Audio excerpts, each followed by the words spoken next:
लु है साथीभाइहरू, हिजो चाहिँ जलुक आएको थियो। अनि जलुकमा चाहिँ होटेल होइन रहेछ, जलुक चाहिँ तल पर्छ र यहाँ माथि धुप्पी डाँडा भन्नेमा चाहिँ होमस्टे रहेछ। अनि त्यहाँ बसियो, ठन्डा चाहिँ एकदमै बेसी।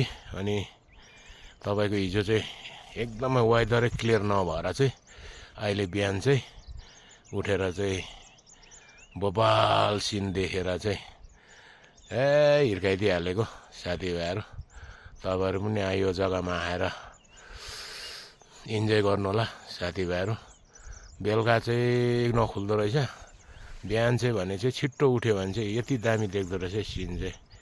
अनि यो पर देख्ने चाहिँ तपाईँको थाम्बी भ्यू पोइन्ट। अनि यहाँनिर यहाँबाट चाहिँ तपाईँहरूको कञ्चनजङ्घा सबै देख्ने जग्गा हो। ल साथीभाइहरू, तपाईँहरू पनि आएर इन्जोय गर्नु होला है, यो जग्गामा चाहिँ हेरिहाल्नु होला। धन्यवाद।